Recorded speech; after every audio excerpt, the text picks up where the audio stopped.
Bom dia, queridos.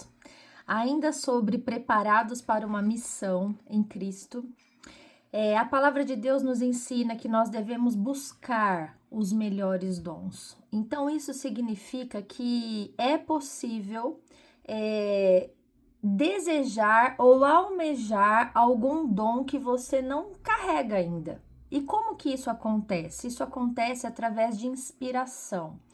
O Senhor, ele nos conecta com pessoas, né? O tempo todo nós estamos em constante movimento e nós precisamos estar atentos a isso. E quando ele nos conecta com pessoas do reino que carregam dons espirituais, que já estão se movimentando nesse manto de Deus, nesse manto profético, como a gente viu na vida de Elias, por exemplo, nós podemos observar e também nos inspirar com as pessoas. E nós podemos sim almejar os melhores dons, os dons que nós sentimos afinidade. Então, eu não sei de que escola você veio, eu não sei o que você aprendeu até aqui, quem te inspirou até aqui e nem quais as decepções que você viveu até aqui. Mas a boa notícia para hoje é que você, a partir de agora, pode escolher a escola onde você vai se matricular. Você pode escolher quem é a liderança que você vai caminhar junto, quem vai te mentorear rumo ao destino profético que o Senhor já despertou dentro do seu coração. Porque, queridos, sozinhos nós não chegaremos a lugar nenhum. A igreja do Senhor, ela é um organismo vivo e interdependente. Jesus nos alertou, nos incentivou a vivermos em unidade. Justamente por quê? Porque é de pai para filho, espiritualmente falando, né? É fazer discípulos de Jesus, é levar pessoas a ouvirem a voz do Senhor e a se movimentarem nos dons que o Senhor vai depositar na vida delas. Mas isso não é possível quando vivemos isoladamente. Então, voltando à história de Elias um pouquinho, nós temos que entender que o moço de Elias, aquele que perdeu a chance, né, de herdar o seu manto, ele viu também o rei Acabe se referindo a Elias como um perturbador de Israel. Então, em 1 Reis 18, verso 17, diz assim, olha, e és tu, ó perturbador de Israel? O que isso traz para nós? Isso traz também que esse servo que caminhava com Elias, ele participava de tudo que o Elias passava.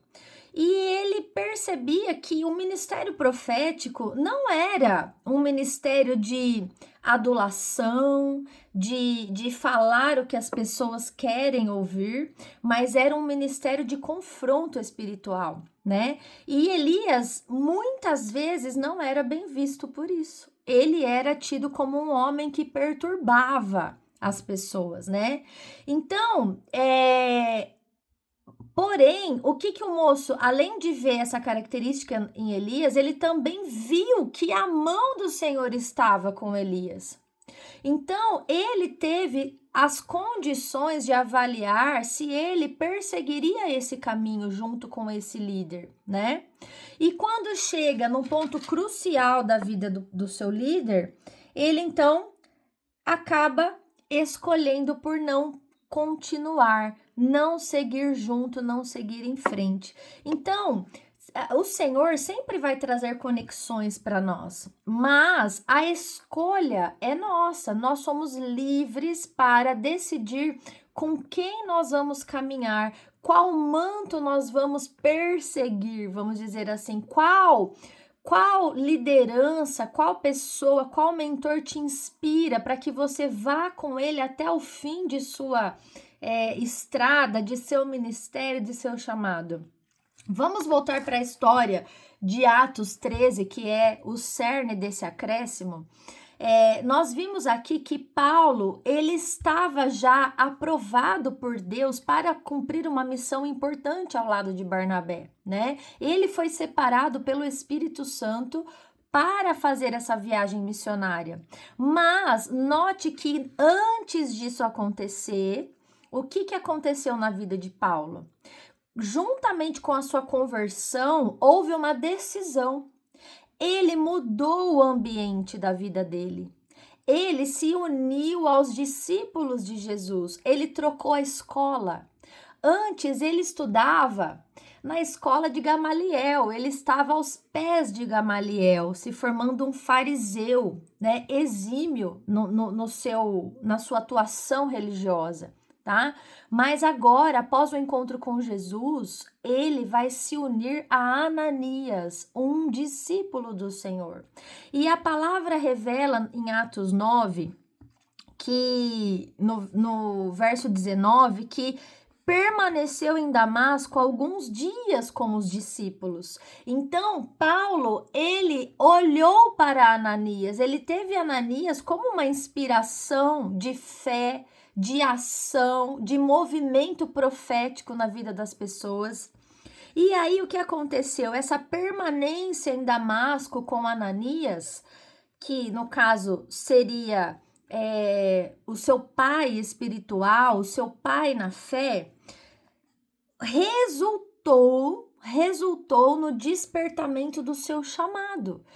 Tanto está escrito que no verso 20 que diz aqui, ó, e logo ele pregava nas sinagogas a Jesus, afirmando que este é o Filho de Deus. Então, ele, por permanecer ao lado de um mentor espiritual, de um discípulo de Jesus, a qual ele se apegou, né?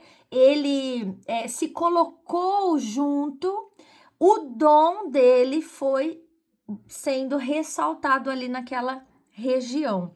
E aí ele começa então a se movimentar nas pregações da palavra.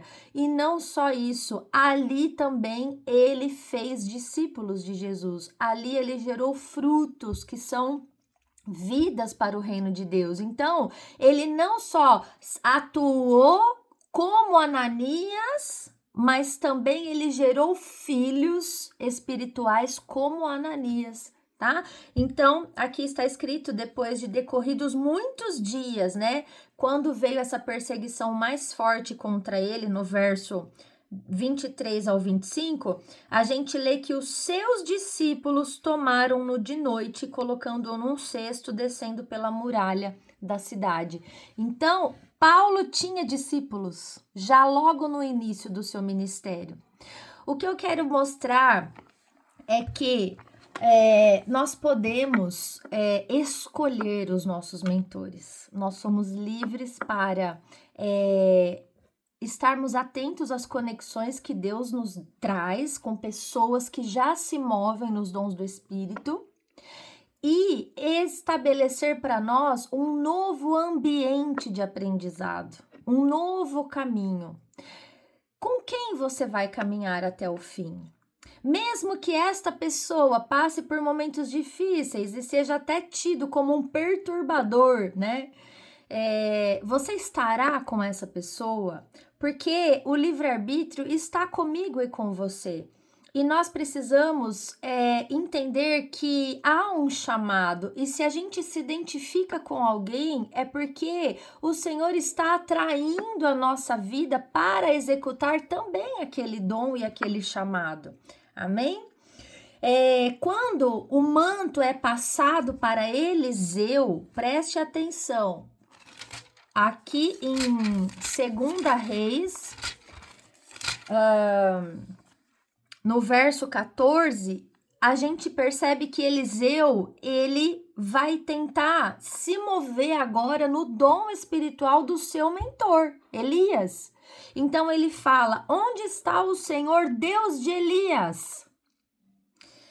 Quando ele feriu as águas, elas se dividiram, para um e outro lado, e Eliseu passou. Então, quando Eliseu entende que aquele manto vem sobre a vida dele como uma herança espiritual, por causa da sua escolha de seguir o caminho com Elias, ele entende também que ele precisa agora também se movimentar nesse contexto espiritual de Elias.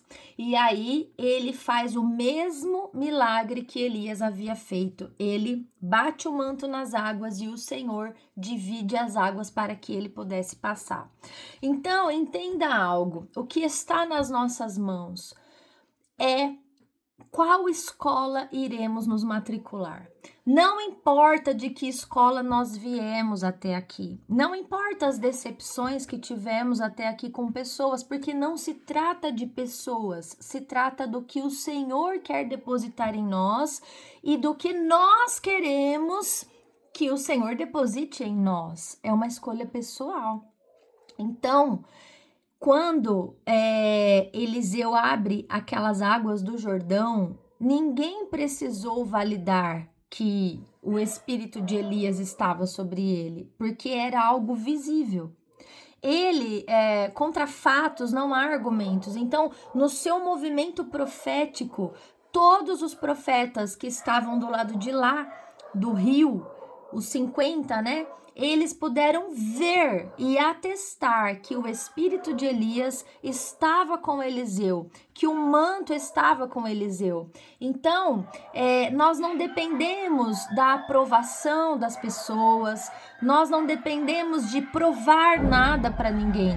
Nós precisamos escolher quem são os nossos mentores, quem serão os nossos professores e qual é o manto que nós queremos herdar espiritualmente para continuar um legado geracional nessa terra, um legado espiritual nessa terra. Eu quero compartilhar, aproveitar esse acréscimo e compartilhar com vocês algo relacionado à minha história. Eu sou muito feliz porque o Senhor me conectou a pessoas maravilhosas, pessoas que já carregavam dons incríveis. Então, eu me lembro que quando eu me converti, quando eu cheguei para Cristo, eu conheci Jesus dentro de uma casa. Então, a Kelly, uma pessoa que Deus levantou para me ajudar, para me inspirar, ministerialmente falando, ela abria a casa dela e fazia pequenos grupos, que não eram pequenos, os grupos tinham 20, 30 pessoas dentro da sala da casa dela. E ela ministrava a palavra de Deus ali e ela trazia com tanta excelência a palavra que alimentava a nossa vida, a nossa alma. E eu comecei a observar o movimento espiritual que a Kelly fazia e isso foi me inspirando. Ela me inspirou demais, a postura que ela recebia aquelas pessoas na casa dela, a forma como ela amava os pecadores, os perdidos, aqueles que não entendiam nada de Jesus, que não conheciam a palavra.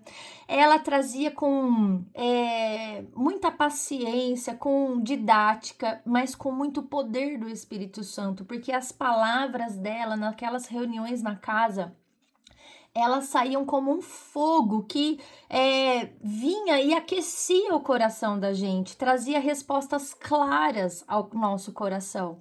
E aí isso me despertou e eu falei, meu Deus, eu quero ser como ela. Eu quero ser como essa mulher maravilhosa que traz uma conexão com o Senhor muito forte, muito grande, muito real.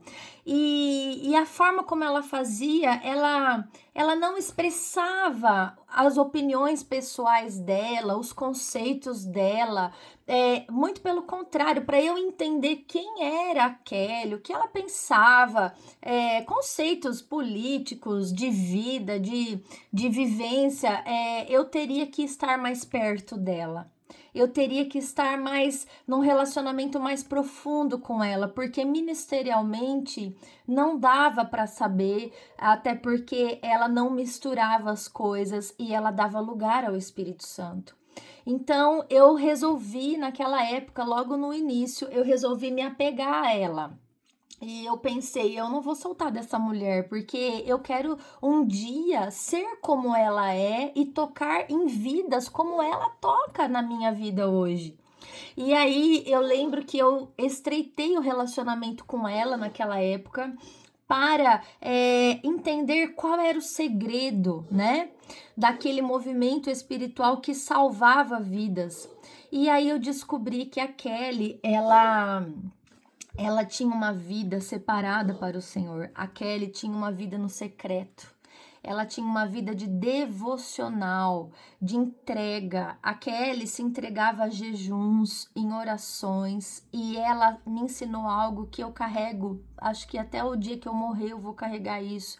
Ela sempre me disse assim: todas as vezes que você estiver pregando a palavra de Deus ou se movimentando com pessoas no ministério, você faça uma oração e dê lugar ao Espírito Santo de Deus, para que ele fale através de você. Porque se nós não dermos lugar a ele, será algo nosso, será algo da nossa carne. E a nossa carne, os nossos conceitos não promovem nada, não edificam espiritualmente a vida de ninguém. Então, eu comecei a ver uma pessoa que tinha resultados para Jesus, né, dentro da pregação nas casas, e chamava G100, né, esse grupo, porque ela não estava ali naquela hora só. Ela se preparava antes, ela tinha uma vida no secreto com o Senhor. E quando ela começou a construir a casa dela, que também foi um sonho, um presente de Deus na vida dela, eu vi o Senhor trabalhando e mudando a realidade da história dela e presenteando ela com muitas coisas incríveis, né? Uma delas foi a construção da casa. Ela pôde desenhar a planta dessa casa do jeito que ela queria, né? E o que mais me marcou nessa história foi que ela fez um terceiro andar. E esse terceiro andar não era um andar de cômodos maravilhosos e chiques para as pessoas verem ou para ela ter uma casona. Esse terceiro andar era tipo de um sótão, de um lugarzinho simples, uma biblioteca, aonde ela me falou: esse lugar aqui é o lugar onde eu vou buscar o Senhor, aonde eu consigo ficar sentada no meu tapete de joelhos, buscando a Deus em oração e fazendo as minhas meditações no secreto. Então eu pensei naquele momento, eu falei: eu quero ser como essa pessoa me inspira, eu desejo isso que ela carrega. Eu quero carregar também para gerar vida no reino de Deus. E aí, nós caminhamos muitos anos juntas nesse propósito, e eu também comecei naturalmente, né, por almejar esse dom maravilhoso, a me movimentar dentro das casas. E aí o nome que a gente usava é Casa de Paz, onde a gente reunia pessoas em casa, pessoas de todos as crenças, pessoas de todo lugar, e começávamos então a ensinar a palavra de Deus e a se mover em orações e em jejuns, e foi algo tremendo. Isso faz, tô falando de uns 20 anos, tá? É um tempo de 20 anos fazendo isso, se movimentando dessa forma, e tudo isso graças a alguém que me inspirou lá atrás, alguém que despertou em mim o chamado. Então, foi a melhor coisa que eu fiz na minha vida, foi quando eu me matriculei na escola da Kelly e aprendi com ela a dar os primeiros passos, mas os passos mais importantes da minha jornada ministerial, para ter um fruto que permaneceu. Então, eu trago esse testemunho aqui para vocês entenderem que nós temos essa liberdade de escolha. Nós podemos olhar para as pessoas que Deus tem nos conectado e decidir caminhar lado a lado com elas, até que o nosso ministério floresça e apareça no reino de Deus, porque todos nós fomos chamados para a edificação do corpo de Cristo e também continuar um legado de atuação no reino, né? Então, eu louvo a Deus pela vida da Kelly, eu agradeço a Deus por ter sido ela, e também quero compartilhar com vocês a importância de entender que nessa caminhada os nossos olhos, eles não podem estar fixos no homem, tá? Tudo isso que acontece está relacionado ao Senhor. Tudo é para o Senhor, né? Porque muitas vezes você vai escolher alguém para caminhar, mas você, na intimidade, no relacionamento, você vai descobrir pontos fracos dessa pessoa, você vai descobrir algumas áreas que ela ainda não venceu e que ela também está nesse caminho de crescimento espiritual. Então, não coloque os olhos nos homens. A Kelly me ensinou muito isso. Ela dizia lá atrás, ela falava assim: olha, homens são falhos e decepcionam, mas Jesus nunca te decepcionará. Não coloque os seus olhos nos homens, homens caem, homens desistem, homens abandonam o barco, mas Jesus é o Senhor da sua vida. Jesus tem um plano que permanece. Então, olhe para Jesus. E nesse acréscimo, eu quero despertar o seu espírito para essa gratidão, né? Com relação aos mentores que você teve e agora a essa prudência e a essa liberdade de escolha aos mentores que você terá, que você vai eleger para estar com você nessa caminhada até o fim, para que você produza muitos frutos para Jesus, né? Os que passaram, ou se você teve decepções com eles ou alguma dor, saiba de uma coisa: todo líder, todo mentor, todo aquele que vem para te ensinar algo ou para te colocar num caminho de vitória, ele também vai gerar dor no seu coração, porque líderes não foram chamados para adular você, nem para adoçar a sua vida, mas foram chamados para te confrontar e te levar a um crescimento, a uma lapidação espiritual. E isso dói. Isso muitas vezes exige que a gente até perdoe os nossos líderes, né? Por determinadas falas ou comportamentos ou decisões que eles tomaram com relação à nossa vida e à nossa caminhada. Então, perdoe se você tem algo contra um líder, contra alguém que um dia te abençoou e te ensinou e não foi possível mais essa caminhada com essa pessoa. Libere o perdão.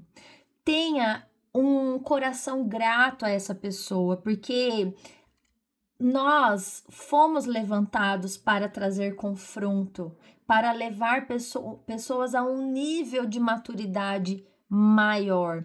Então, é necessário que a gente entenda que os nossos olhos e o nosso chamado, o nosso propósito em Cristo, ele não está preso a um líder, a um professor ou a um mentor que te feriu ou que te decepcionou. A sua vida com Jesus vai muito além disso. E o Senhor provê na sua vida pessoas novas, ambientes novos que vão te recolocar no caminho que Ele desenhou para a sua vida. Então, perdoe os seus mentores e não desista do seu propósito, do seu processo. Eleja novos mentores para sua vida e receba esse manto espiritual que vem e te deixa habilitado para a missão em Cristo Jesus. Amém? Deus te abençoe grandemente.